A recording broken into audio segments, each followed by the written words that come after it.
wafdigii baaxadda leh oo hogaaminayay madaxweynaha jamhuuriyadda Soomaaliland Mudane Axmed Maxamed Maxamuud Silaanyo oo safar shaqo ku jooga wadankan Turkiga ayaa halkii ka sii ambaqaaday ujeedooyinkii ugu waaweyn ee u yimaadeen wadankani. madaxweynaha jamhuuriyadda Soomaaliland Mudane Axmed Maxamed Maxamuud Silaanyo iyo mas'uuliyiinta qaranka ee kale oo hal habeen u hoyday wadankan Turkiga ayaa laga galbiyay hoteelkii ay deganayeen, kaasoo ra'iisul wasaaraha wadanka Turkiga ugu soo diray baabuurta lagu qaabilo madaxda adduunka ee dalkan booqashada ku yimaada iyo ilaalo gaar ah oo loogu talagalay wafdiga uu hogaaminayay madaxweynaha jamhuuriyadda Soomaaliland.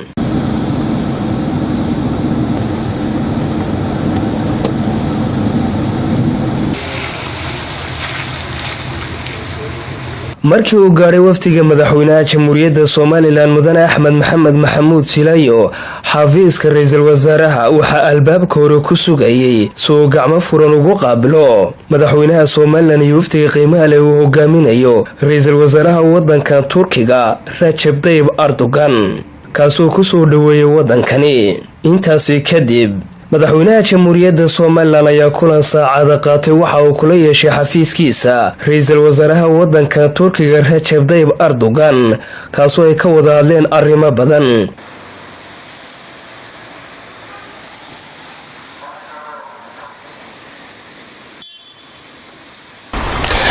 markii uu dhamaaday kulanka ballaaran ay wada qaateen madaxweynaha jamhuuriyadda Soomaaliland Mudane Axmed Maxamed Maxamuud Silaanyo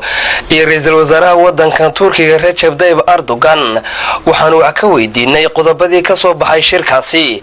wasiirka wasaaradda arrimaha dibadda ee jamhuuriyadda Soomaaliland Mudane Maxamed Biixi Yunis, waxaana uu yiri isagoo arrimahaasi ka hadlaya. waxaan maanta la kulanay Prime Ministerka iyo Deputy Prime Ministerkiisii iyo wasiirka commerce-ka waxay si xoog leh ugu soo dhaweeyeen xafiiskiisii. waxyaabaha ugu muhiimsan ee aad uga wada hadlayna waxaa ka mid ah dhaqaalaha, sidii wadanka Turkiga oo aad iyo aad uga caawin lahaa arrimaha dhaqaalaha ay ka mid yihiin wadooyinka, wadada Gaarigaabo, wadada Wajaale, energy-ga xagga leydhka, xagga portka iyo dekedaha, iskuulada, scholarship-yada iyo tacliinta iyo caafimaadka.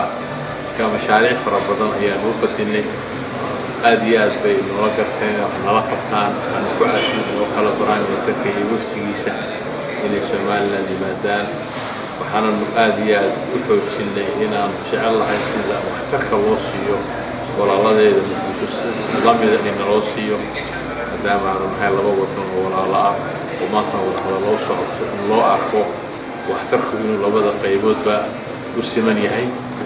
taasaan ugu sheegnay Prime Ministerka. waxaan laga qaaday in Deputy Prime Ministerku iman doono